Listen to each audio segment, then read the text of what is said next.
നമസ്കാരം. LDF-നും UDF-നും നിലമ്പൂർ ഉപതെരഞ്ഞെടുപ്പ് ഒരു പാഠമാണ്. അടിത്തറ ഭദ്രമെന്ന പതിവ് പല്ലവിക്കും നിഷ്പക്ഷ വോട്ടുകൾ സ്വരുക്കൂട്ടാൻ വർഗീയ ശക്തികളെ അല്ല കൂട്ടുപിടിക്കേണ്ടത് എന്നതാണ് പാഠം.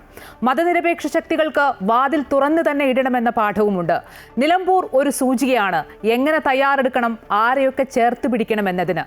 വോട്ട് ശതമാനമില്ലെങ്കിലും ജനാധിപത്യത്തിൽ മത്സരിക്കണമെന്ന പാഠവും നൽകുന്നു നിലമ്പൂർ ഉപതെരഞ്ഞെടുപ്പ് ഫലം. ഷൗക്കത്തിന് അഭിനന്ദനങ്ങൾ. വർഗീയ ശക്തികളുടെ വോട്ട് വേണ്ടെന്ന് പറഞ്ഞ സ്വരാജിനോടും സ്നേഹം. C ക്ലാസ് മണ്ഡലങ്ങളോട് കണ്ണടയ്ക്കരുതെന്ന സന്ദേശവും നൽകുന്നു നിലമ്പൂർ. സമഗ്രമായി നോക്കാം. ടോപ്പ് 10 ആദ്യം പ്രധാന തലക്കെട്ടുകൾ.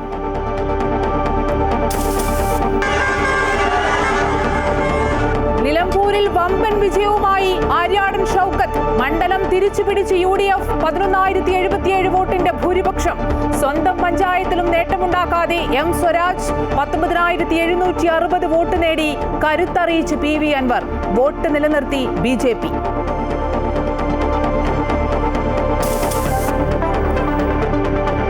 സർക്കാരിനെ മനസാക്ഷിയുടെ കോടതിയിൽ ജനങ്ങൾ വിചാരണ ചെയ്തെന്ന് VD സതീശൻ. വോട്ട് ചോർച്ച പരിശോധിക്കുമെന്നും RSS പ്രസ്താവന തിരിച്ചടിയായില്ലെന്നും MV ഗോവിന്ദൻ. തനിക്ക് ലഭിച്ചത് പിണറായി സത്തിനെതിരായ വോട്ടുകളെന്ന് PV അൻവർ.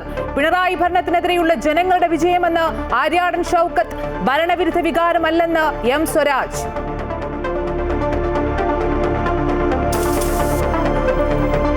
ഇറാനിലെ ഫോർദോ ആണവ നിലയത്തിൽ വീണ്ടും ഇസ്രയേൽ ആക്രമണം. തിരിച്ചടി തുടർന്ന് ഇറാൻ. അമേരിക്കയുടെ ആക്രമണത്തെ അപലപിച്ചു വ്ളാഡിമിർ പുടിൻ. ഇറാനിലെ ജനതയെ സഹായിക്കുമെന്നും റഷ്യൻ പ്രസിഡന്റ്. യുക്രൈനിൽ റഷ്യയുടെ ആക്രമണത്തിൽ 10 മരണം. വിദ്യാർത്ഥി വിസയ്ക്ക് അപേക്ഷിക്കുന്നവർ സമൂഹ മാധ്യമങ്ങളിലെ വിവരങ്ങൾ പരസ്യമാക്കണമെന്ന് ഇന്ത്യയിലെ അമേരിക്കൻ എംബസി.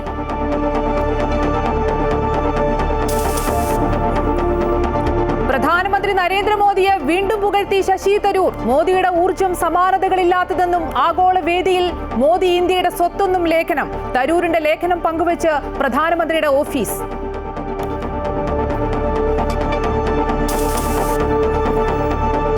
കൊല്ലം ബീച്ചിൽ സുരക്ഷാ സംവിധാനങ്ങളില്ല.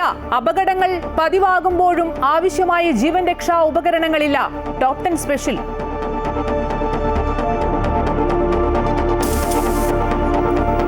ADGP MR അജിത് കുമാറിനെതിരെ DGPയുടെ റിപ്പോർട്ട്. പൂരം കലങ്ങിയതിൽ ഗുരുതരമായ ഔദ്യോഗിക വീഴ്ചയെന്ന അന്വേഷണ റിപ്പോർട്ടിൽ. റിപ്പോർട്ട് സർക്കാരിന് കൈമാറി.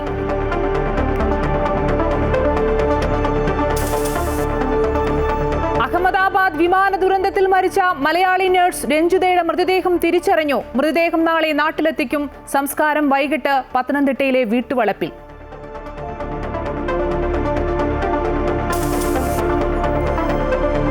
ലീഡ്സ് ടെസ്റ്റിൽ ഇംഗ്ലണ്ടിനെതിരെ രണ്ടാം ഇന്നിംഗ്സിൽ ഇന്ത്യ മികച്ച സ്കോറിലേക്ക്. KL രാഹുലിനും ഋഷഭ് പന്തിനും സെഞ്ചുറി. ഇന്ത്യ 6-ന് 346 റൺസ് എന്ന നിലയിൽ.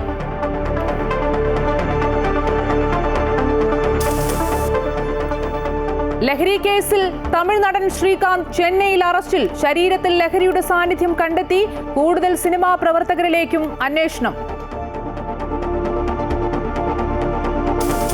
Story of the day. വിദ്യയ്ക്കൊപ്പം വിളയട്ടെ 100 മേനി.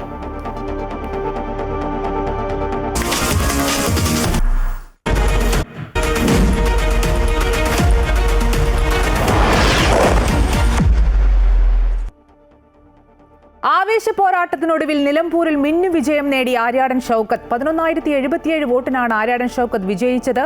LDF സ്ഥാനാർത്ഥി M സ്വരാജ് 2ാം സ്ഥാനത്തും PV അൻവർ 3ാം സ്ഥാനത്തും എത്തി. NDA സ്ഥാനാർത്ഥി മോഹൻ ജോർജ് 4ാമതായി.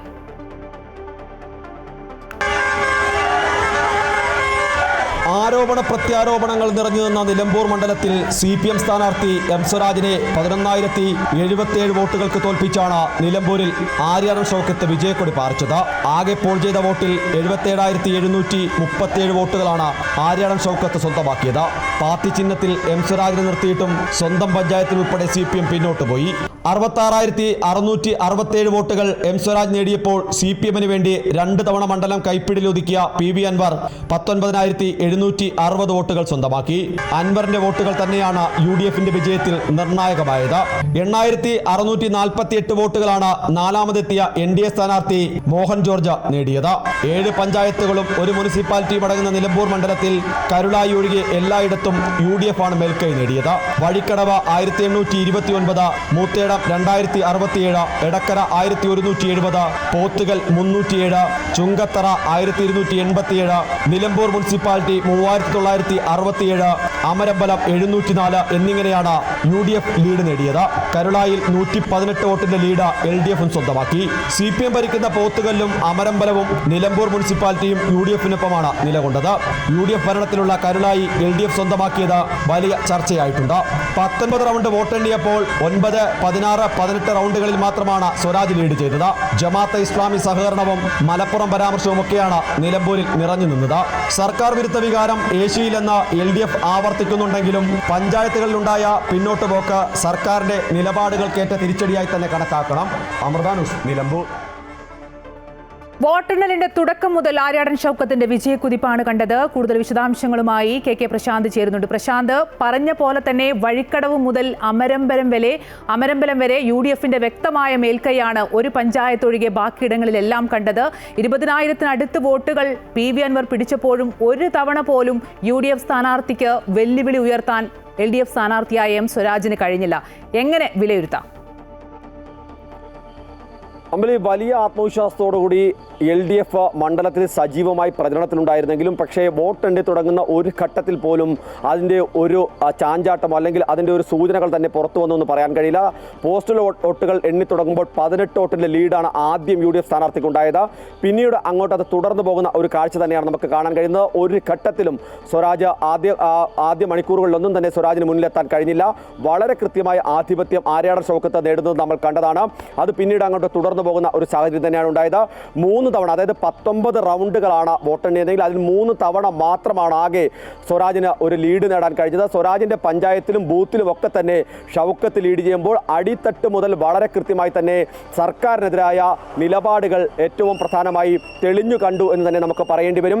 ഇനി പ്രത്യേകിച്ച് CPM-നെ സംബന്ധിച്ച് സംസ്ഥാനത്ത് ഏറ്റവും പ്രധാനപ്പെട്ട ഒരു നേതാവിനെ മണ്ഡലത്തിലിറക്കുന്നു. മാത്രമല്ല അദ്ദേഹത്തിൻ്റെ തന്നെ പഞ്ചായത്താണ്, അദ്ദേഹത്തിൻ്റെ വാർഡ് ഉൾപ്പെടുന്ന പ്രദേശം. സ്വാഭാവികമായും തൃപ്പൂണിത്തറയിൽ സ്വരാജ് മത്സരിച്ച് നമ്മൾ കണ്ടതാണ്. അപ്പോഴും സ്വരാജിൻ്റെ വോട്ട് ഈ നിലമ്പൂർ തന്നെയായിരുന്നു. അതൊക്കെ തന്നെയായിരുന്നു പ്രധാനമായും പ്രചാരണ വിഷയമായി LDF ഉയർത്തി കാണിച്ചത്. പക്ഷേ അതിനെല്ലാം തന്നെ മറികടക്കുന്ന തരത്തിലാണ് ഷൗക്കത്തിൻ്റെ പ്രകടനം എന്ന് പറയേണ്ടി വരും. മാത്രമല്ല ഇതിൽ എടുത്തു പറയേണ്ടത് UDF-ന്റെ വോട്ടുകൾക്കപ്പുറത്തേക്ക് ഒരുപക്ഷെ മുന്നോട്ട് പോകാമായിരുന്നു. എങ്ങനെയായിരുന്നെങ്കിൽ എന്ന് വെച്ചാൽ അൻവർ കൂടി LDF-ന്റെ കൈവശം ഉണ്ടായിരുന്നെങ്കിൽ, അൻവർ പോയതോടുകൂടി തന്നെ അൻവറിൻ്റെ വ്യക്തിപ്രഭാവം കൊണ്ട് 2016-ലും 21-ലും നേടിയ വോട്ടുകൾ അത് പൂർണ്ണമായും LDF-ൽ നിന്ന് പോയി എന്ന് തന്നെ നമുക്ക് പറയേണ്ടി വരും. പക്ഷേ മറ്റൊരു തരത്തിൽ ചിന്തിക്കുമ്പോൾ LDF-ന് ആശ്വസിക്കാൻ പറ്റും. കാരണം പാർട്ടി വോട്ടുകളാണ് LDF-ന് നിലനിർത്താൻ കഴിഞ്ഞത്. 66,660 വോട്ടുകൾ എന്ന് പറയുന്നത് അത് അങ്ങനെ തന്നെ നമുക്ക് വിലയിരുത്താം. പക്ഷേ വരാൻ പോകുന്ന തെരഞ്ഞെടുപ്പിൽ അതൊരു പ്രധാനപ്പെട്ട ഘടകമായി കണക്കാക്കാൻ പറ്റില്ല. കാരണം സർക്കാർ വിരുദ്ധ നിലപാടുകൾ വളരെ കൃത്യമായി മണ്ഡലത്തിൽ നിലനിൽക്കുന്നു. ഇതിൽ എടുത്തു പറയേണ്ട ഒരു കാര്യം, നമ്മൾ ആദ്യം നേരത്തെ സൂചിപ്പിച്ച ഈ പോസ്റ്റൽ വോട്ടുകൾ സർക്കാർ ഉദ്യോഗസ്ഥരെ സർവീസ് വോട്ടുകളാണ്. സ്വാഭാവികമായും സർക്കാർ ഉദ്യോഗസ്ഥർക്കിടയിൽ സർവീസ് വോട്ട് ചെയ്യുന്ന ആളുകൾക്കിടയിൽ സർക്കാരിനെതിരെ ഒരു അഭിപ്രായമുണ്ടെന്ന് തന്നെ വിലയിരുത്തപ്പെടണം. അങ്ങനെ ഓരോ മേഖലയിലും ഇത്തരം നീക്കങ്ങളുണ്ട്. പ്രത്യേകിച്ച് ആശാവർക്കർമാരുടെ അടക്കം പ്രവർത്തനം നമ്മളിവിടെ കണ്ടതാണ്. അങ്ങനെ നിരവധിയായ വിഷയങ്ങൾ സർക്കാരിനെതിരെയൊക്കെ തന്നെ ഉയർന്നു വന്നു. ഇതൊക്കെ തന്നെ സ്വരാജിന് തിരിച്ചടിയായിട്ടുണ്ട്. ഒപ്പം തന്നെ MV ഗോവിന്ദനടക്കം ഏറ്റവും ഒടുവിൽ നടത്തിയ പരാമർശങ്ങൾ അത് എത്രത്തോളം തിരിച്ചടി ഉണ്ടാക്കിയിട്ടുണ്ടെന്നൊക്കെ തന്നെ വരും ദിവസങ്ങളിലാണ് ചർച്ച ചെയ്യപ്പെടേണ്ടത്. ഏതായാലും നിലവിൽ ഷൗക്കത്തിനാണ് ഏറ്റവും കൂടുതൽ ആശ്വസിക്കാൻ പറ്റുന്നത്. ഒരു തവണ പരാജയപ്പെട്ട സ്വന്തം നാട്ടിൽ വീണ്ടും വിജയിച്ചു കയറുന്നു. അതിൽ ഏറ്റവും നല്ല മികച്ച ഭൂരിപക്ഷത്തിൽ ജയിക്കാൻ കഴിയുന്നു. പ്രധാന സ്ഥാനാർത്ഥിയുടെ, അതായത് സ്വരാജിനെ പോലെ ഒരാളുടെ വെല്ലുവിളി മറികടക്കാൻ കഴിയുന്നു എന്നുള്ളത് ഏറ്റവും പ്രധാനപ്പെട്ട നേട്ടമാണ്. മറ്റൊന്ന് NDA-യുടെ ആ പോരാട്ടം, അതായത് പരാജയപ്പെട്ടുവെങ്കിലും വലിയ പോരാട്ടം കാഴ്ചവെക്കാൻ കഴിഞ്ഞു. അൻവർ ഫാക്ടർ നിലനിന്നിരുന്നു. ഇങ്ങനെ ഓരോ ഘട്ടങ്ങളിലുമായി ഓരോ സ്ഥലങ്ങളും നമ്മൾ പരിശോധിച്ചാലും തെരഞ്ഞെടുപ്പിൻ്റെ ഓരോ ഘട്ടങ്ങളും പരിശോധിച്ചാലും വളരെ കൃത്യമായ രാഷ്ട്രീയ അടിയൊഴുക്കുകൾ ഉണ്ടായ ഒരു മണ്ഡലം കൂടിയാണ്, ഒരു തെരഞ്ഞെടുപ്പ് കൂടിയായി നിലമ്പൂരിനെ നമുക്ക് വിലയിരുത്താൻ കഴിയും. ശരി, പ്രശാന്ത് സൂചിപ്പിച്ച പോലെ തന്നെ കേരള രാഷ്ട്രീയത്തിൽ പല തലങ്ങൾ കൊണ്ടും നിലമ്പൂർ ഉപതെരഞ്ഞെടുപ്പ് 3 പാർട്ടികൾക്കും ഏറെ നിർണായകമായിരുന്നു. ഒപ്പം PV അൻവറിനും വിശദാംശങ്ങളും അതുപോലെ തന്നെ കൃത്യമായ വിലയിരുത്തലുകളും നൽകുകയായിരുന്നു KK പ്രശാന്ത്. പിണറായി വിജയനെയും LDF സർക്കാരിനെയും മറികടക്കാൻ നിലമ്പൂരിൽ ഏറ്റവും നല്ല ആയുധം ആര്യാടൻ ഷൗക്കത്ത് തന്നെയായിരുന്നു. അതറിഞ്ഞാണ് ഒരു തവണ തോറ്റ ആര്യാടൻ ഷൗക്കത്തിനെ വീണ്ടും UDF മണ്ഡലത്തിൽ സ്ഥാനാർത്ഥിയാക്കിയത്. നിലമ്പൂരിലെ വിജയം വിവാദങ്ങളെ വൈകാരികമായി സമീപിക്കാത്ത ഷൗക്കത്തിന്റെ നേട്ടമാണ്. ആര്യാടൻ മുഹമ്മദ് എന്ന കേരള രാഷ്ട്രീയത്തിലെ അതികായന്റെ മണ്ഡലമാണ് നിലമ്പൂർ. എന്നാൽ ആര്യാടൻ മുഹമ്മദിന് പകരം ആര്യാടൻ ഷൗക്കത്ത് 2016 സ്ഥാനാർത്ഥിയായി. കോൺഗ്രസിന്റെ രാഷ്ട്രീയ നീക്കങ്ങൾ അറിയാവുന്ന PV അൻവറിനെ സ്വതന്ത്ര സ്ഥാനാർത്ഥിയായി രംഗത്തിറക്കി CPM മണ്ഡലം പിടിച്ചെടുത്തു. അച്ഛന്റെ പിന്തുടർച്ചയുമായി അധികാരത്തിലേക്ക് കയറാമെന്ന ഷൗക്കത്തിന്റെ നീക്കങ്ങൾക്ക് തിരിച്ചടി. അന്ന് 11,504 വോട്ടുകൾക്കായിരുന്നു ഷൗക്കത്തിന്റെ തോൽവി. അടുത്ത തെരഞ്ഞെടുപ്പിൽ പക്ഷേ UDF ഷൗക്കത്തിനെ സ്ഥാനാർത്ഥിയാക്കിയില്ല. പകരം VV പ്രകാശ് എത്തി. ഭൂരിപക്ഷം കുറയ്ക്കാൻ കഴിഞ്ഞുവെങ്കിലും ഫലം മറിച്ചായിരുന്നില്ല. 2700 വോട്ടിന് അൻവറിലൂടെ CPM മണ്ഡലം നിലനിർത്തി. അപ്പോഴും പദവികളൊന്നുമില്ലെങ്കിലും ഷൗക്കത്ത് തന്റെ രാഷ്ട്രീയ പ്രവർത്തനം നിലമ്പൂരിൽ തുടരുന്നുണ്ടായിരുന്നു. ആ തുടർച്ചയായ ഇടപെടലുകളാണ് 9 വർഷത്തിനപ്പുറം നിലമ്പൂരുകാർ അംഗീകരിച്ചത്. CPMന് കിട്ടാവുന്ന ഏറ്റവും കരുത്തനായ സ്ഥാനാർത്ഥിയെ നിർത്തിയിട്ടും സർക്കാർ സംവിധാനങ്ങൾ, പാർട്ടി സംവിധാനങ്ങൾ എണ്ണയിട്ട യന്ത്രം പോലെ പ്രവർത്തിച്ചിട്ടും എല്ലാം മറികടക്കാൻ UDFന് കഴിഞ്ഞുവെങ്കിൽ ആര്യാടൻ ഷൗക്കത്ത് എന്ന സൗമ്യനായ നേതാവിന്റെ വ്യക്തിപ്രഭാവം കൂടി പ്രധാന കാരണമാണ്. അന്ന് അൻവറിനോട് തോറ്റ വോട്ടിന് സമാനമായ രീതിയിൽ തന്നെയാണ് ഇന്നത്തെ വിജയം. ഭൂരിപക്ഷം 11,077. അൻവർ LDFുമായി അകന്നതോടെ സർക്കാർ വിരുദ്ധ വോട്ടുകൾ കൃത്യമായി അനുകൂലമാകുമെന്ന UDF നേതാക്കളുടെ പ്രതീക്ഷ ഷൗക്കത്ത് കാത്തു. എനിക്ക് വോട്ട് ചെയ്ത് വിജയിപ്പിച്ച എല്ലാവർക്കുമുള്ള നന്ദി രേഖപ്പെടുത്തുകയാണ്. UDF ഇതിന്റെ തെരഞ്ഞെടുപ്പ് പ്രഖ്യാപിച്ചതിന് ശേഷം UDF ഒറ്റക്കെട്ടായി പ്രവർത്തിച്ചു എന്നതാണ് ഇതിന്റെ ഇതുപോലൊരു തെരഞ്ഞെടുപ്പ് ഫലമുണ്ടായത്. മന്ത്രിയായും MLA ആയും ആര്യാടൻ മുഹമ്മദ് നിറഞ്ഞു നിന്ന തറവാട്ടിൽ പരാജയത്തിന് ശേഷം വീണ്ടും ഷൗക്കത്തിലൂടെ വിജയമെത്തുമ്പോൾ കുടുംബത്തിനും അത് ഇരട്ടി മധുരമായി. ഇപ്പൊ തിരിച്ചു പിടിച്ചതിൽ വളരെ വളരെ സന്തോഷമായി.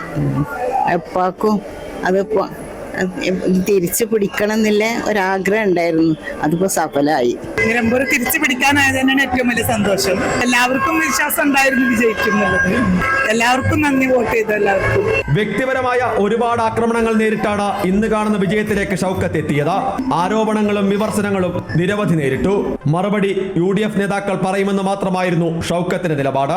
വാക്കുകൊണ്ടോ നോട്ടം കൊണ്ടോ എതിർപക്ഷത്തെ ആരെയും നോവിക്കാൻ ഷൗക്കത്ത് തയ്യാറായില്ല.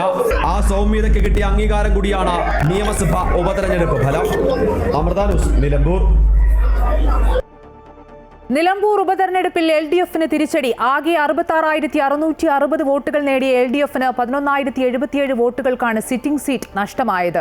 തോൽവിക്ക് കാരണം ഭരണവിരുദ്ധ വികാരമെന്ന് വിലയിരുത്താനാകില്ലെന്നും കാരണം പരിശോധിക്കുമെന്നും M സ്വരാജ് പ്രതികരിച്ചു. M സ്വരാജിന് നിയമസഭാ തെരഞ്ഞെടുപ്പിൽ രണ്ടാമത്തെ പരാജയമാണ്. 19 വർഷങ്ങൾക്കു ശേഷമാണ് LDFന് പാർട്ടി ചിഹ്നത്തിൽ നിലമ്പൂരിൽ സ്ഥാനാർത്ഥിയെത്തിയത്. ആ ആവേശത്തിലായിരുന്നു നേതാക്കളും പ്രവർത്തകരും. നിലമ്പൂരുകാരനായ CPM സംസ്ഥാന സെക്രട്ടേറിയറ്റ് അംഗം M സ്വരാജിനെ തന്നെ കളത്തിലിറക്കിയപ്പോൾ നേരിയ ഭൂരിപക്ഷത്തിലെങ്കിലും വിജയം പ്രതീക്ഷിച്ചു. പിണറായി സർക്കാരിന്റെ ഭരണ നേട്ടങ്ങൾ എണ്ണിപ്പറഞ്ഞുകൊണ്ടായിരുന്നു പ്രചാരണം. അതിനിടെ പലതരത്തിലുള്ള വിവാദങ്ങൾ ഉയർന്നു വന്നപ്പോഴും സ്വരാജ് അതിനോടെല്ലാം മൗനം പാലിച്ചു. അപ്പോഴും സിറ്റിംഗ് സീറ്റ് നിലനിർത്താൻ കഴിയുമെന്ന ആത്മവിശ്വാസം സ്വരാജിനും മുന്നണിക്കുമുണ്ടായിരുന്നു. എന്നാൽ അവസാനം കണക്കൂട്ടലുകളെല്ലാം തെറ്റിച്ച് നിലമ്പൂരിൽ വലിയ തിരിച്ചടിയാണ് LDFനുണ്ടായത്. ആകെ 66,660 വോട്ടുകൾ നേടിയ LDFന് കരുളായി പഞ്ചായത്തിൽ മാത്രമാണ് നേരിയ ലീഡ് ലഭിച്ചത്. മറ്റ് 6 പഞ്ചായത്തുകളിലും ഒരു നഗരസഭയിലും UDF ആണ് മുന്നിൽ. തോറ്റ കാരണം പരിശോധിക്കുമെന്നും ഭരണവിരുദ്ധ വികാരമെന്ന് വിലയിരുത്താനാകില്ലെന്നും M സ്വരാജ് പറഞ്ഞു. ഒരു വർഗീയവാദിയുടെയും പിന്തുണ ഒരു കാലത്തും ഇടതുപക്ഷത്തിന് ആവശ്യമില്ലെന്ന് പറഞ്ഞ സ്വരാജ് നിയുക്ത MLA ആര്യാടൻ ഷൗക്കത്തിന് അഭിനന്ദനവും അറിയിച്ചു. ഇപ്പോൾ ഈ തെരഞ്ഞെടുപ്പിൽ പരാജയപ്പെട്ടു നിൽക്കുന്ന സമയത്തും പറയുന്നു, ഒരു വർഗീയവാദിയുടെയും ഒരു പിന്തുണയും ഒരു കാലത്തും ഞങ്ങൾക്ക് ആവശ്യമില്ല. അതിന്റെ പേരിൽ ഇനിയും എത്ര പരാജയപ്പെട്ടാലും നിലപാട് തന്നെ, അതിലൊരു മാറ്റവും ഇല്ല. ശരിയായ നിലപാടുകൾ എല്ലായ്പ്പോഴും അംഗീകരിക്കപ്പെട്ടു എന്ന് വരില്ല. അത് കരുതി ശരിയായ നിലപാടുകളെ കൈയൊഴിയാൻ നമുക്ക് പറ്റില്ല. ഞങ്ങൾ തെരഞ്ഞെടുപ്പിലെ ജയപരാജയങ്ങളെല്ലാം രാഷ്ട്രീയമായിട്ട് തന്നെയാണ് വിലയിരുത്തുന്നത്. അതേസമയം വ്യക്തിപരമായും സ്വരാജിന് ഈ ഫലം ആഘാതമുണ്ടാക്കുന്നതാണ്. നിയമസഭാ തെരഞ്ഞെടുപ്പിൽ സ്വരാജിന് 5 വർഷത്തിനിടെയുള്ള രണ്ടാം തോൽവിയാണിത്, അതും സ്വന്തം മണ്ഡലത്തിൽ. 2026 നിയമസഭാ തെരഞ്ഞെടുപ്പിന്റെ സെമി ഫൈനൽ എന്ന് വിശേഷിപ്പിക്കപ്പെട്ട ഉപതെരഞ്ഞെടുപ്പിൽ ജനങ്ങൾ UDFന്റെ കൈപിടിക്കുമ്പോൾ ഭരണവിരുദ്ധ വികാരമുണ്ടെന്നുള്ള കാര്യം കൂടെയാണ് വ്യക്തമാകുന്നത്. അതിനെ നേരിടാൻ ഇനി LDF എന്തു ചെയ്യുമെന്നാണ് അറിയാനുള്ളത്. അമൃത ന്യൂസ്, നിലമ്പൂർ. ആർക്കും തള്ളിക്കളയാനാകാത്ത ഫാക്ടറായി PV അൻവർ നിലമ്പൂരിൽ മാറിയെന്നത് ഈ തെരഞ്ഞെടുപ്പിന്റെ മറ്റൊരു പ്രത്യേകതയാണ്. 5000 വോട്ടുകൾ പോലും നേടില്ല എന്ന് വിധിയെഴുതിയ മുന്നണി നേതാക്കൾക്കുള്ള മറുപടിയാണ് അൻവറിന്റെ 20,000-അടുത്തുള്ള വോട്ടുകൾ. ഒറ്റയ്ക്ക് മത്സരിച്ച് ശക്തി തെളിയിച്ച അൻവറിന് മുന്നിൽ തദ്ദേശ നിയമസഭാ തെരഞ്ഞെടുപ്പുകളിൽ UDFലെ അടഞ്ഞ വാതിലുകൾ തനിയെ തുറക്കുമെന്നതും ഉറപ്പായി കഴിഞ്ഞു. ആര്യാടൻ ഷൗക്കത്തിനെ അംഗീകരിക്കാനാകില്ല എന്ന ഒറ്റ പിടിവാശിയിൽ UDF-ലേക്കുള്ള വാതിൽ സ്വയം അടച്ച PV അൻവറിന് പറയാൻ ന്യായീകരണങ്ങൾ പലതുണ്ടായിരുന്നു. പിണറായിസവും സതീശനിസവും മാറി മാറി തൊടുത്തുവിട്ട അൻവർ തന്റെ സ്വന്തം തട്ടകത്തിൽ സ്വതന്ത്രനായി ഒറ്റയ്ക്കിറങ്ങുമ്പോഴും 9 വർഷം നെഞ്ചോട് ചേർത്ത മണ്ഡലം അങ്ങനെയങ്ങ് കൈവിടില്ലെന്ന ആത്മവിശ്വാസം മുറുകെ പിടിച്ചിരുന്നു. LDF-ലും UDF-ലും കരുത്തന്മാരായ സ്ഥാനാർത്ഥികൾ കളത്തിലിറങ്ങിയിട്ടും മണ്ഡലത്തിലുള്ള തന്റെ സ്വാധീനം എത്രത്തോളമുണ്ടെന്ന് കാട്ടിക്കൊടുക്കാൻ കഴിഞ്ഞു. അതുകൊണ്ട് തന്നെയാണ് വോട്ടെണ്ണൽ പകുതി എത്തിയപ്പോഴേക്കും അൻവറിനെ ചേർത്ത് നിർത്താൻ KPCC അധ്യക്ഷനും PK കുഞ്ഞാലിക്കുട്ടിയും അടക്കം UDF നേതൃത്വം തയ്യാറായത്. ഞാൻ അൻവറെ കൂടെ കൂട്ടാൻ വേണ്ടി എല്ലാ ശ്രമവും നടത്തിയ ഒരാളാണ്. നിങ്ങൾക്കറിയാവുന്ന കാര്യമാണ്. കുഞ്ഞാലിക്കുട്ടിയും ഞാനും അതിനുവേണ്ടി അവസാനം വരെ KPCC പ്രസിഡന്റും പ്രതിപക്ഷ നേതാവുമായി അവരുമായി സംസാരിച്ച് അതിൻ്റെ ശ്രമം നടത്തിയ ആളാണ്. കാരണം UDF എല്ലാ കാലത്തും CPM-നെതിരെ നിലപാട് സ്വീകരിച്ചവരെ കൂടെ കൂട്ടിയിട്ടുണ്ട്. അത് UDF-മായി ചർച്ച ചെയ്തുകൊണ്ട് UDF-ലെ മുതിർന്ന നേതാക്കന്മാരുണ്ട്. ആ നേതാക്കന്മാരുമായി ഒക്കെ ചർച്ച ചെയ്തുകൊണ്ട് തീരുമാനമെടുക്കേണ്ട കാര്യങ്ങളാണ്. അത് ഞാൻ ആദ്യം പറഞ്ഞതല്ല, 500 കോടി ഉണ്ടായിരുന്നെങ്കിൽ 25,000 വോട്ട് ജയിക്കായിരുന്നു. അതൊക്കെ പാർട്ടിയിലും മുന്നണിയിൽ ആലോചിക്കേണ്ട കാര്യമാണ്. അതൊന്നും ആരും ഒറ്റയ്ക്ക് തീരുമാനിക്കേണ്ട വിഷയമല്ല. ഒരു കൊട്ടിക്കലാശം പോലും നടത്താതെ ഇത്രയേറെ അനുയായികൾ ഒപ്പമുണ്ടെന്ന് തെളിയിക്കാൻ അൻവറിനായി. ഈ ഉപതെരഞ്ഞെടുപ്പിലുടനീളം തന്റെ പ്രസ്താവനകൾ മാറ്റിയും തിരിച്ചും പറഞ്ഞുകൊണ്ടേയിരുന്ന അൻവർ പക്ഷെ തുടക്കം മുതൽ ഒടുക്കം വരെ പിണറായിസത്തിനെതിരെയാണ് പോരാട്ടമെന്ന നിലപാട് ആവർത്തിച്ചുകൊണ്ടിരുന്നു. ആ പോരാട്ടം വിജയം കണ്ടുവെന്ന് അൻവറിന് തെളിയിക്കാൻ കഴിഞ്ഞു. 5000 വോട്ടുകൾ പോലും നേടില്ല എന്ന് മുന്നണികൾ വിധി എഴുതിയിടത്താണ് വോട്ടെണ്ണലിന്റെ ഓരോ നിമിഷവും മുന്നണി നേതാക്കൾക്ക് അൻവറിന്റെ മുന്നേറ്റം നെഞ്ചെടുപ്പ് നൽകിയത്. ഇനി തദ്ദേശ നിയമസഭാ തെരഞ്ഞെടുപ്പുകൾക്ക് ആരുടെയും വാതിൽ മുട്ടാൻ അൻവറിന് പോകേണ്ടി വരില്ല. അൻവറിന് മുന്നിൽ അടയ്ക്കപ്പെട്ട UDF-ന്റെ വാതിൽ തനിയെ തുറക്കുകയാണ്. അമൃത ന്യൂസ്, തിരുവനന്തപുരം.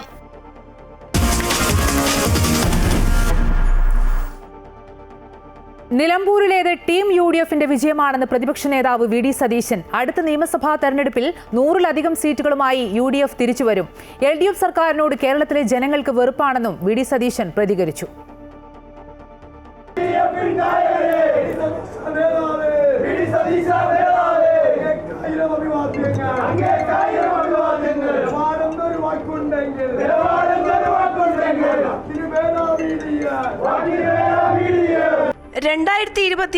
നിയമസഭാ തെരഞ്ഞെടുപ്പിൽ UDF-ന്റെ തിരിച്ചുവരവിന് വേണ്ടിയുള്ള ഇന്ധനമാണ് നിലമ്പൂരിലെ വിജയമെന്ന് പ്രതിപക്ഷ നേതാവ് VD സതീശൻ പറഞ്ഞു.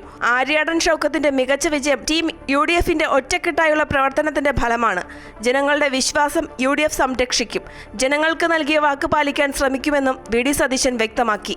PV അൻവർ വിഷയം ചർച്ച ചെയ്യേണ്ട സമയമല്ല ഇതെന്നും താൻ ഒറ്റയ്ക്ക് ഒരു തീരുമാനവും എടുത്തിട്ടില്ലെന്നും VD സതീശൻ പറഞ്ഞു. ഇത് യഥാർത്ഥത്തിൽ ടീം UDF-ന്റെ വിജയമാണ്. 100-ലധികം സീറ്റുമായി കൊടുങ്കാറ്റ് പോലെ കേരളത്തിൽ UDF അധികാരത്തിൽ വരുമെന്ന് ഞങ്ങളുടെ പൊളിറ്റിക്കൽ വോട്ട് അതുമ്പോൾ nobody can touch it. ഞങ്ങൾ പൊളിറ്റിക്കലായിട്ട് മത്സരിച്ചത് രാഷ്ട്രീയ യുദ്ധമായിരുന്നു. LDF UDF തമ്മിലുള്ള രാഷ്ട്രീയ യുദ്ധമായിരുന്നു. തീരുമാനങ്ങൾ ശരിയായിരുന്നു. UDF-ന്റെ തീരുമാനങ്ങൾ ശരിയായിരുന്നു എന്ന് കണക്കെടുത്ത് നോക്കുന്നു. കഴിഞ്ഞ 4 വർഷം പൊട്ടിപ്പൊളിഞ്ഞതിൻ്റെ ഒരു കണക്ക് പറ എപ്പോഴാണെന്ന് ഇങ്ങോട്ട് പറയാം. അതല്ല ഇങ്ങനെ കാഷ്വലായിട്ട് ഞങ്ങൾ ടീം UDF, ഞാൻ അത് പറഞ്ഞാൽ മതി. ടീം UDF മനസ്സിലായില്ലേ? ടീം UDF അത് പറയാൻ എന്താ മടി? നിലമ്പൂരിലുണ്ടായത് ഭരണവിരുദ്ധ വികാരമാണ്. സർക്കാരിനെ ജനങ്ങൾ അവരുടെ മനസാക്ഷിയുടെ കോടതിയിൽ വിചാരണ ചെയ്തു. ജനങ്ങൾക്ക് സർക്കാരിനോടുള്ള വെറുപ്പ് മണ്ഡലത്തിൽ കണ്ടതാണെന്നും സതീശൻ വ്യക്തമാക്കി. നിലമ്പൂരിലെ വിജയത്തോടെ കേരള രാഷ്ട്രീയത്തിൽ അതിശക്തമായ മുന്നണിയായി UDF മാറിയെന്നും VD സതീശൻ കൂട്ടിച്ചേർത്തു. അമൃത ന്യൂസ്, കൊച്ചി. 10,000-ലധികം വോട്ടുകളുടെ ഭൂരിപക്ഷത്തിൽ നിലമ്പൂരിൽ വിജയിച്ചത് ആര്യാടൻ ഷൗക്കത്താണെങ്കിൽ UDF-ൽ വിജയിച്ചത് VD സതീശൻ എന്ന പ്രതിപക്ഷ നേതാവാണ്. തുടക്കം മുതൽ ഒടുക്കം വരെ PV അൻവറിന്റെ സമ്മർദ്ദങ്ങൾക്ക് വഴങ്ങാതെ നിലപാടിൽ ഉറച്ചുനിന്ന സതീശന് ലഭിച്ച അംഗീകാരം തന്നെയാണ് ഈ തിളക്കമാർന്ന വിജയം. തനിക്ക് നേരെ വാതിലടച്ച നടപടിയെ സതീശനിസം എന്ന് പേര് വിളിച്ച അൻവർ മറ്റൊരർത്ഥത്തിൽ കേരള രാഷ്ട്രീയത്തിൽ VD സതീശൻ എന്ന നേതാവിനെ അനിഷേധ്യനാക്കുകയായിരുന്നു. UDF ഒറ്റക്കെട്ടായി എടുത്ത സ്ഥാനാർത്ഥി നിർണയത്തെ PV അൻവറിന് മുന്നിൽ അടിയറവ് വെക്കാൻ ഒരുക്കമല്ല എന്ന് ആവർത്തിച്ച് വ്യക്തമാക്കിയ ചെയർമാനും പ്രതിപക്ഷ നേതാവുമായ VD സതീശൻ അന്നു മുതൽ നേരിട്ടത് വെല്ലുവിളി തന്നെയായിരുന്നു. കണ്ണിലെ കരടായി മാറിയ പ്രതിപക്ഷ നേതാവിനെ കടന്നാക്രമിക്കുകയായിരുന്നു ഓരോ വേദിയിലും PV അൻവർ. ഷൗക്കത്തിനെ അംഗീകരിച്ചാൽ UDF-ലേക്ക് എടുക്കാമെന്നത് ഒറ്റക്കെട്ടായ തീരുമാനമെന്ന് നേതാക്കൾ ആവർത്തിച്ചിട്ടും അൻവർ പക്ഷേ പ്രതിക്കൂട്ടിൽ നിർത്തിയത് VD സതീശനെ മാത്രം. ലീഗിന്റെ കോട്ടയിൽ കുഞ്ഞാലിക്കുട്ടി അടക്കമുള്ള തലപ്പൊക്കമുള്ള നേതാക്കളുടെ താൽപര്യത്തിന് പോലും മുൻതൂക്കം കിട്ടാതെ വന്നപ്പോൾ ഒരു വേള വി.ഡി. സതീശൻ കോൺഗ്രസിലും UDF-ലും ഒറ്റയാനായി മാറി. അപ്പോഴും അൻവറിന് മുന്നിൽ മുട്ടുമടക്കാൻ തയ്യാറായില്ല. അപ്പുറത്ത് CPM ചിഹ്നത്തിൽ കരുത്തനായ എം സ്വരാജ് സ്ഥാനാർത്ഥിയായപ്പോഴും അൻവറിനെ UDF-ൽ കൂട്ടാനുള്ള ശ്രമങ്ങൾക്ക് പച്ചക്കൊടി വീശിയുമില്ല. എന്ത് പ്രത്യാഘാതമുണ്ടായാലും ഒറ്റയ്ക്ക് നേരിടുമെന്നും UDF-ലെ മൺമറഞ്ഞവരും ഇപ്പോഴുള്ളവരുമായ നേതാക്കളുടെ മഹത്തായ പാരമ്പര്യം ഉയർത്തിക്കാട്ടിയുമാണ് തന്റെ നിലപാടിനെ വി.ഡി. സതീശൻ ന്യായീകരിച്ചത്. രണ്ടാം പിണറായി സർക്കാരിന്റെ കാലത്ത് നടന്ന 4 ഉപതെരഞ്ഞെടുപ്പുകളിലും സിറ്റിംഗ് സീറ്റുകൾ മുന്നണികൾ നിലനിർത്തിയപ്പോൾ അഞ്ചാമത്തേതിൽ LDF-ൽ നിന്ന് പിടിച്ചെടുക്കാൻ കഴിഞ്ഞത് വി.ഡി. സതീശന്റെ നേതൃത്വത്തിനുള്ള അംഗീകാരമാണ്. ഒറ്റക്കെട്ടായി എടുത്ത തീരുമാനത്തെ പക്ഷേ പ്രതിപക്ഷ നേതാവിന്റെ ധാർഷ്ട്യമായി ഉയർത്തിയ അൻവർ സതീശനിസമെന്നും മുക്കാൽ പിണറായി എന്നും പേരുവിളിച്ചു. തെരഞ്ഞെടുപ്പ് ഫലം പ്രതികൂലമെങ്കിൽ തനിക്ക് നേരെ ആക്രമണം അഴിച്ചുവിടാൻ പതിയിരിക്കുന്ന സ്വന്തം പാളയത്തിലെ നേതാക്കളെയും മുന്നിൽ കണ്ടു തന്നെയാണ് സതീശൻ വെല്ലുവിളി ഏറ്റെടുത്തത്. ഒടുവിൽ ഫലം വന്നപ്പോൾ ആ സതീശനിസത്തെ കോൺഗ്രസും UDF-ഉം ഒരുപോലെ ഉൾക്കൊള്ളുന്നു. ഞാൻ ഒരു തീരുമാനം എടുത്തിട്ടില്ല. എനിക്ക് അതിൻ്റെ ക്രെഡിറ്റും വേണ്ട. ഇപ്പോൾ തീരുമാനം എടുത്തതുകൊണ്ടാണ് ജയിച്ചതെന്നുള്ളതിൻ്റെ ക്രെഡിറ്റും വേണ്ട. ഞാൻ ഒറ്റയ്ക്ക് ഒരു തീരുമാനം എടുത്തിട്ടില്ല. 8 മാസം മാത്രം അകലെയുള്ള തെരഞ്ഞെടുപ്പിന്റെ സെമിഫൈനലാണിതെങ്കിൽ ഫൈനലിൽ ഓടിയെത്താൻ കച്ചമുറുക്കിയിരിക്കുന്ന കോൺഗ്രസ് നേതാക്കൾക്ക് സതീശൻ ഇഫക്റ്റ് തള്ളിക്കളയാനാകുകയുമില്ല. അമൃത ന്യൂസ്, തിരുവനന്തപുരം. കരുത്തനായ യുവനേതാവിനെ കളത്തിലിറക്കിയിട്ടും കണക്കുകൂട്ടൽ പിഴച്ചതിന്റെ ക്ഷീണത്തിലാണ് ഇടതുമുന്നണി. ഭരണവിരുദ്ധ വികാരം ഉണ്ടായിട്ടില്ലെന്നും LDF-ന്റെ രാഷ്ട്രീയ അടിത്തറ നഷ്ടമായിട്ടില്ലെന്നും ചൂണ്ടിക്കാട്ടുന്ന നേതൃത്വം വർഗീയ വോട്ടുകളുടെ പിൻബലത്തിലാണ് UDF-ന്റെ വിജയമെന്ന ആരോപണവും ശക്തമാക്കുന്നു. അതേസമയം MV ഗോവിന്ദന്റെ അസ്ഥാനത്തുള്ള RSS പരാമർശത്തിൽ വിമർശനം വീണ്ടും തലപൊക്കുകയാണ്. നാളെ CPI നേതൃയോഗവും 25 മുതൽ CPM നേതൃയോഗവും ചേരുകയാണ്. മൂന്നാം തുടർഭരണം ലക്ഷ്യമിട്ട് മുന്നോട്ടു പോകുന്ന ഇടത് സർക്കാരിന് മാസങ്ങൾ മാത്രം ബാക്കി നിൽക്കെ നടന്ന ഉപതെരഞ്ഞെടുപ്പിലാണ് സിറ്റിംഗ് സീറ്റ് നഷ്ടമായിരിക്കുന്നത്. സംസ്ഥാന സെക്രട്ടേറിയറ്റ് അംഗവും പാർട്ടിയിലെ ഏറ്റവും കരുത്തനായ നേതാവുമായ എം സ്വരാജിനെ രംഗത്തിറക്കിയിട്ടും പ്രതീക്ഷയ്ക്കൊത്ത് ഉയരാൻ കഴിഞ്ഞില്ല. ഭരണവിരുദ്ധ വികാരം ഉണ്ടായിട്ടില്ല എന്ന് കണക്കുകൾ നിരത്തി ന്യായീകരിക്കുമ്പോഴും വീഴ്ചകൾ തിരുത്തി മുന്നോട്ടു പോകുമെന്ന് സമ്മതിക്കുക കൂടി ചെയ്യുകയാണ് നേതാക്കൾ. ഞങ്ങൾ നയപരമായിട്ടാണ് കാര്യങ്ങൾ കൈകാര്യം ചെയ്യുന്നത്. ആരെങ്കിലും വരികയോ പോവുകയോ ചെയ്യുന്ന നോക്കിയിട്ടില്ല. എല്ലാറ്റിൻ്റെയും കൃത്യമായ നിലപാട് ഞങ്ങൾക്കുണ്ട്. ഈ തെരഞ്ഞെടുപ്പിലൂടെ രൂപപ്പെട്ട എല്ലാ വശവും ഇടതുപക്ഷ ജനാധിപത്യ മുന്നണി സമഗ്രമായി പരിശോധിക്കും. ഓരോ പാർട്ടിയുടെയും നില ഓരോ പാർട്ടിയും പരിശോധിക്കും. ഞങ്ങളുടെ ഭാഗത്തുള്ള വീഴ്ച കൊണ്ടാണ് ഇത്രയും ഒരു പരാജയം ഉണ്ടാകുന്നത്. ജനകീയ വിഷയങ്ങൾ വലിയ രീതിയിൽ ചർച്ച ചെയ്യാതെ പോയ തെരഞ്ഞെടുപ്പിൽ വിവാദങ്ങളാണ് ഏറ്റവും അധികം ഇടം നേടിയത്. മുഖ്യമന്ത്രിയുടെ മലപ്പുറം പരാമർശം മുതൽ ഏറ്റവും ഒടുവിൽ പാർട്ടി സെക്രട്ടറിയുടെ RSS സഹകരണമെന്ന പ്രസ്താവനയും UDF ആയുധമാക്കിയിരുന്നു. ജമാഅത്തെ ബന്ധമുയർത്തിക്കാട്ടി UDF-നെ തിരിച്ചടിക്കാൻ ശ്രമിച്ച ഇടതുമുന്നണിക്ക് പക്ഷേ MV ഗോവിന്ദന്റെ പരാമർശത്തിൽ അടിപതറിയിരുന്നു. എം സ്വരാജ് തോൽവി ഏറ്റുവാങ്ങിയതിന് തൊട്ടു പിന്നാലെയാണ് സൈബർ ഗ്രൂപ്പുകളിൽ പാർട്ടി സെക്രട്ടറിക്കെതിരെ വിമർശനമുയർന്നത്. നാളെ മുതൽ CPM-ന്റെയും CPI-യുടെയും നേതൃയോഗങ്ങൾക്ക് തുടക്കമാകുന്നു. CPI സംസ്ഥാന നിർവാഹക സമിതി നാളെ ചേരുമ്പോൾ നിലമ്പൂരിലെ തോൽവി ചർച്ചയാകും. 25 മുതൽ CPM-ന്റെ സംസ്ഥാന സെക്രട്ടേറിയറ്റും തുടർന്നുള്ള 2 ദിവസം സംസ്ഥാന സമിതിയും ചേരും. തെരഞ്ഞെടുപ്പ് തോൽവിയും വീഴ്ചയും തന്നെയാകും പ്രധാനമായും ചർച്ചയാകുക. അമൃത ന്യൂസ്, തിരുവനന്തപുരം. മോഹൻ ജോർജിനെ സ്ഥാനാർത്ഥിയാക്കി നിലമ്പൂരിൽ BJP നടത്തിയ പരീക്ഷണത്തിന് ഉദ്ദേശിച്ച നേട്ടം കൈവരിക്കാനായില്ല. 2021-നേക്കാൾ നാമമാത്ര വോട്ടുകൾ മാത്രമാണ് ഉപതെരഞ്ഞെടുപ്പിൽ NDAക്ക് വർദ്ധിച്ചത്. എന്നാൽ ഉപതെരഞ്ഞെടുപ്പിൽ വോട്ടുകൾ കുറയുന്ന പ്രവണത ഇത്തവണ ഉണ്ടായില്ല എന്നതിൽ നേതൃത്വത്തിന് ആശ്വസിക്കാം. പ്രതീക്ഷിച്ച നേട്ടം കൈവരിക്കാനായില്ലെങ്കിലും ഇരു മുന്നണികളും തമ്മിൽ നടന്ന വാശിയേറിയ മത്സരത്തിനിടയിൽ 2021 വോട്ട് നിലനിർത്താനായതിന്റെ ആശ്വാസത്തിലാണ് NDA. 2021 NDAക്ക് ലഭിച്ചത് 8595 വോട്ടുകളായിരുന്നു. 4 വർഷത്തിനു ശേഷം നടന്ന ഉപതെരഞ്ഞെടുപ്പിൽ 53 വോട്ടുകൾ അധികം നേടി 8648 ഉയർത്താനേ സാധിച്ചുള്ളൂ. 2024 ലോക്സഭാ തെരഞ്ഞെടുപ്പിൽ K. സുരേന്ദ്രൻ നിലമ്പൂർ മണ്ഡലത്തിൽ നിന്നും 17520 വോട്ടുകൾ നേടിയിരുന്നു. പിന്നീട് നടന്ന ലോക്സഭാ ഉപതെരഞ്ഞെടുപ്പിൽ നവ്യ ഹരിദാസ് 13555 വോട്ടുകളും നേടി. മോഹൻ ജോർജിനെ സ്ഥാനാർത്ഥിയാക്കുന്നതിലൂടെ നേട്ടമുണ്ടാക്കാമെന്നായിരുന്നു NDAയുടെ പ്രതീക്ഷ. എന്നാൽ അത് സാധിച്ചില്ലെങ്കിലും മാസങ്ങൾക്കുള്ളിൽ നടക്കാൻ പോകുന്ന തദ്ദേശ സ്വയംഭരണ തെരഞ്ഞെടുപ്പിന് സംഘടനാ സംവിധാനം ശക്തമാക്കാൻ NDAക്ക് സാധിച്ചു. മാത്രമല്ല ക്രിസ്ത്യൻ വോട്ടർമാർക്കിടയിൽ BJPക്ക് സ്വീകാര്യത ലഭിച്ചുവെന്നും നേതൃത്വം വിലയിരുത്തുന്നു. ഉപതെരഞ്ഞെടുപ്പിൽ വലിയ നേട്ടമുണ്ടാക്കാൻ സാധിക്കില്ലെന്ന് നേരത്തെ തന്നെ BJP നേതൃത്വം വിലയിരുത്തിയിരുന്നു. അതിന്റെ അടിസ്ഥാനത്തിലാണ് നിലമ്പൂരിൽ സ്ഥാനാർത്ഥിയെ നിർത്തേണ്ട എന്ന അഭിപ്രായം പാർട്ടിയിൽ നേരത്തെ ഉയർന്നത്. BJP അധ്യക്ഷനായതിനു ശേഷം നടന്ന ആദ്യ തെരഞ്ഞെടുപ്പിൽ പിടിച്ചു നിൽക്കാനായത് രാജീവ് ചന്ദ്രശേഖരനും വലിയ ആശ്വാസമാണ് നൽകുന്നത്. അമൃത ന്യൂസ്, മലപ്പുറം.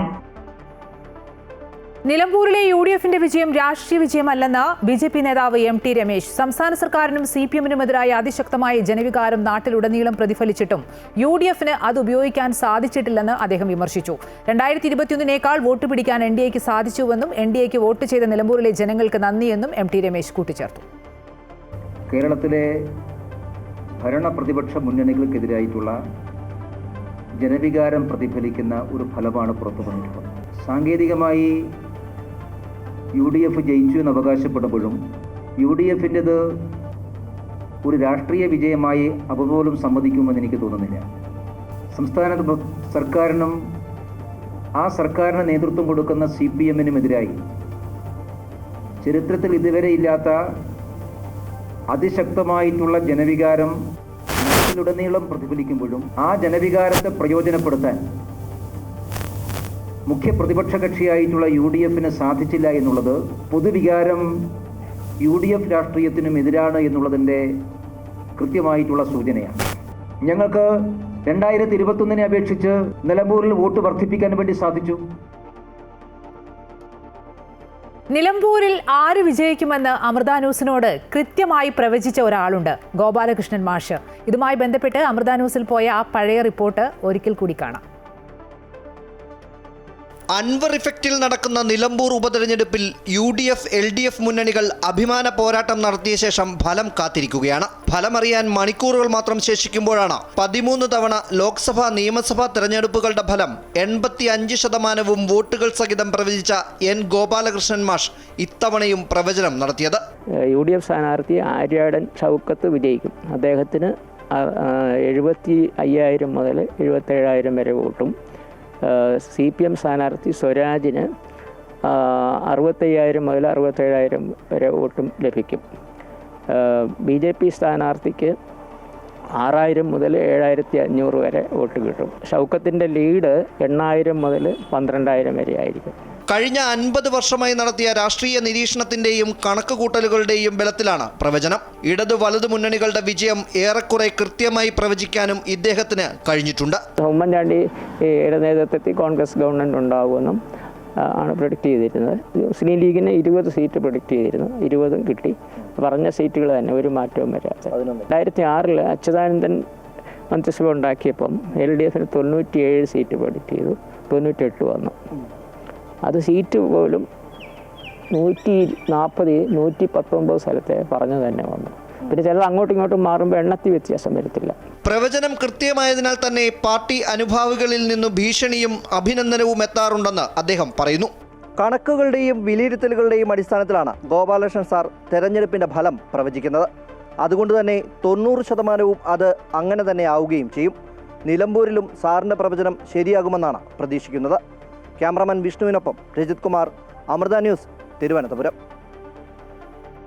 നിലമ്പൂരിനൊപ്പം ഉപതെരഞ്ഞെടുപ്പ് നടന്ന മറ്റ് സംസ്ഥാനങ്ങളിലെ നിയമസഭാ സീറ്റുകളിൽ 2 AAP നേടി. ഓരോ സീറ്റുകളിൽ BJP, TMC സ്ഥാനാർത്ഥികളും ജയിച്ചു. വെസ്റ്റ് ബംഗാളിലെ കാളിഗഞ്ച്, ഗുജറാത്തിലെ കാദി, വിസാവദർ, പഞ്ചാബിലെ ലുധിയാന വെസ്റ്റ് തുടങ്ങിയ നിയമസഭാ മണ്ഡലങ്ങളിലേക്കാണ് തെരഞ്ഞെടുപ്പ് നടന്നത്. കാദിയിൽ BJP-യും വിസവാദറിൽ ആം ആദ്മി പാർട്ടിയും ജയിച്ചു. ലുധിയാന ഉപതെരഞ്ഞെടുപ്പിൽ AAP നേതാവും രാജ്യസഭാംഗവുമായ സഞ്ജീവ് അറോറയാണ് ജയം നേടിയത്. കാളിഗഞ്ചിൽ തൃണമൂൽ സ്ഥാനാർത്ഥിയാണ് ജയിച്ചത്. ഇവിടെ ആഘോഷത്തിനിടെ ബോംബ് സ്ഫോടനത്തിൽ 13-കാരി മരിച്ചു. CPM അനുഭാവിയുടെ വീടിന് നേരെ തൃണമൂൽ പ്രവർത്തകർ നാടൻ ബോംബ് എറിയുകയായിരുന്നു എന്നാണ് ആരോപണം.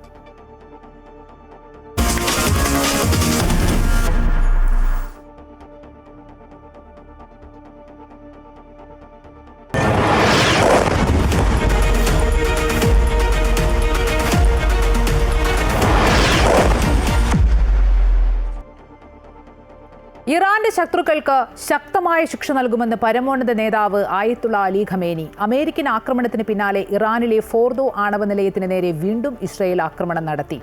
ഇറാന് എക്കാലത്തും ഓർക്കാൻ തക്കതായ പ്രഹരമാണ് അമേരിക്ക നൽകിയതെന്ന് ഡൊണാൾഡ് ട്രംപ്.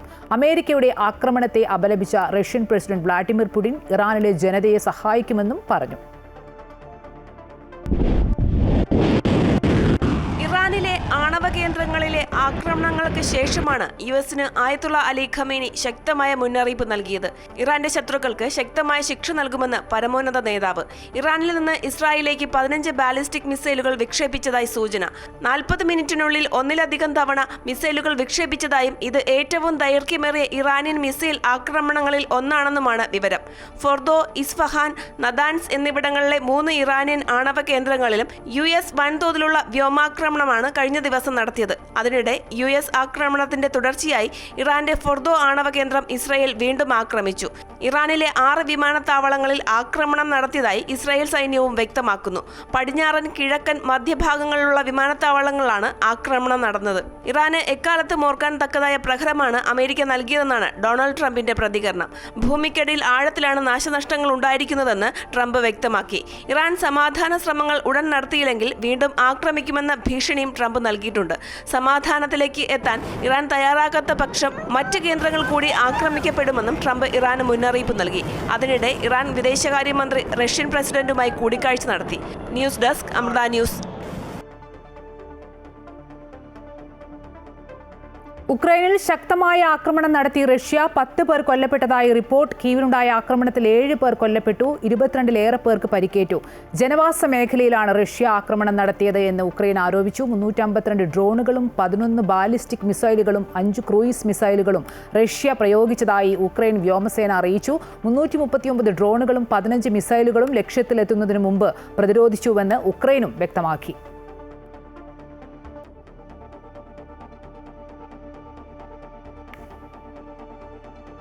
ഖത്തറിൽ ഇറാന്റെ ആക്രമണം. ദോഹയിലെ അമേരിക്കൻ വ്യോമതാവളത്തിന് നേരെയാണ് ആക്രമണം. വിശദാംശങ്ങളുമായി ശ്രീരാജ് കൈമൾ ചേരുന്നുണ്ട്. ശ്രീരാജ്, ഏറ്റവും വലിയ ഒരു പ്രകോപനമാണ് ഇറാന്റെ ഭാഗത്തുനിന്ന് വീണ്ടും ഉണ്ടായിരിക്കുന്നത്. ഖത്തറിലെ US സൈനിക താവളങ്ങൾ ലക്ഷ്യം വെക്കുകയാണ് ഇറാൻ. എന്തൊക്കെയാണ് ലഭിക്കുന്ന വിവരങ്ങൾ?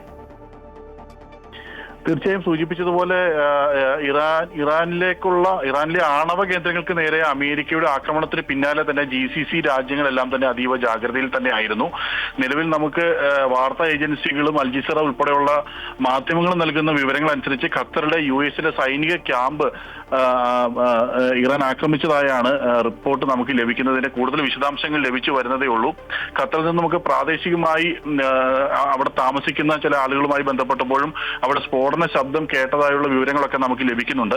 എന്തായാലും ഇതിന്റെ കൂടുതൽ വിശദാംശങ്ങൾ നമുക്ക് ലഭിക്കുന്നതേ ഉള്ളൂ. ഖത്തറിൽ അമേരിക്കയുടെ ഏതാണ്ട് 8,000-ഓളം പൗരന്മാർ, അവിടുത്തെ സൈനികർ ഉൾപ്പെടെ ഏതാണ്ട് 8,000-ഓളം പൗരന്മാർ ഖത്തറിലുണ്ട് എന്നാണ് സ്റ്റേറ്റ് ഡിപ്പാർട്ട്മെന്റ് പുറത്തുവിട്ട കണക്കുകൾ സൂചിപ്പിക്കുന്നത്. ഈ ഇറാൻ ആണവ കേന്ദ്രങ്ങൾക്ക് നേരെയുള്ള അമേരിക്കയുടെ ആക്രമണത്തിന് പിന്നാലെ ഈ GCC രാജ്യങ്ങളിൽ പലയിടങ്ങളിലുമുള്ള US സൈനിക താവളങ്ങളെല്ലാം തന്നെ അതീവ ജാഗ്രതയിൽ തന്നെയായിരുന്നു. എല്ലാ സൈനിക കേന്ദ്രങ്ങൾക്കും അമേരിക്ക മുൻകരുതൽ നടപടികൾ സ്വീകരിക്കണമെന്ന നിർദ്ദേശം കൊടുത്തിരുന്നു. സുരക്ഷിതരായിരിക്കണമെന്ന് US പൗരന്മാർക്കും UK പൗരന്മാർക്കും രണ്ട് രാജ്യങ്ങളും നിർദ്ദേശം കൊടുത്തിരുന്നു. പ്രത്യേകിച്ചും ഖത്തറിലുള്ള US പൗരന്മാർക്കും UK പൗരന്മാർക്കും സുരക്ഷിതരായിരിക്കണമെന്ന നിർദ്ദേശം നേരത്തെ തന്നെ ഇരു രാജ്യങ്ങളും നൽകിയിരുന്നു എന്നാണ് നമുക്ക് മനസ്സിലാക്കാൻ സാധിക്കുന്ന വിവരം. ഇപ്പോൾ കിട്ടുന്ന വിവരം അനുസരിച്ചിട്ട് സൂചിപ്പിച്ചതുപോലെ ഖത്തറിലെ US സൈനിക ക്യാമ്പിന് നേരെയാണ് ആക്രമണം നടന്നിരിക്കുന്നത്. അവിടെ സ്ഫോടന ശബ്ദം കേട്ടതായി അവിടെ നിന്നുള്ള നമുക്ക് ബന്ധപ്പെടാൻ സാധിക്കുന്ന അവിടെയുള്ള മലയാളികൾ ഉൾപ്പെടെയുള്ള ചില ആളുകളും നമുക്ക് വിവരങ്ങൾ പങ്കുവെക്കുന്നുണ്ട്. ശരി, ഇറാൻ അമേരിക്കക്കെതിരെ സൈനിക നടപടികൾ ആരംഭിച്ചു. ഖത്തറിൽ ഇറാന്റെ ആക്രമണം. US സൈനിക താവളങ്ങൾ ലക്ഷ്യമിട്ടാണ് ഇറാൻ ആക്രമിക്കുന്നത്. ദോഹയിലെ അമേരിക്കൻ വ്യോമതാവളത്തിന് നേരെയാണ് ആക്രമണം ഉണ്ടായിരിക്കുന്നത്. ഇന്ത്യക്കാരടക്കമുള്ളവർക്ക് മുന്നറിയിപ്പ് നൽകിയിട്ടുണ്ട്. മിഡിൽ ഈസ്റ്റ് രാജ്യങ്ങളിലെല്ലാം തന്നെ ശക്തമായ പ്രതിരോധ സംവിധാനമാണ് US-നുള്ളത്. ഇതാണിപ്പോൾ ഇറാൻ ലക്ഷ്യം വെക്കുന്നതും. അതിന് നേരെയാണ്, അതായത് ദോഹയിലെ അമേരിക്കൻ വ്യോമതാവളത്തിന് നേരെയാണ് ആദ്യമായി ഇറാൻ സൈനികതല നടപടിയും ആരംഭിച്ചിട്ടുള്ളത്. വിശദാംശങ്ങൾ നൽകുകയായിരുന്നു ശ്രീരാജ് കൈമൾ. വിവാദ നിർദ്ദേശവുമായി ഇന്ത്യയിലെ US എംബസി. US വിസയ്ക്ക് സാമൂഹ്യ മാധ്യമ അക്കൗണ്ട് പബ്ലിക് ആക്കണമെന്ന് നിർദ്ദേശം. പ്രൊഫൈൽ ലോക്ക് വേണ്ട, നിയമപ്രകാരമുള്ള പരിശോധനയുടെ ഭാഗമാണ് പുതിയ നിർദ്ദേശമെന്ന് എംബസി അധികൃതർ അറിയിച്ചു. വിദ്യാർത്ഥി വിസയ്ക്കും കുടിയേറ്റമല്ലാത്ത വിസയ്ക്കും ഇത് ബാധകമാണ്.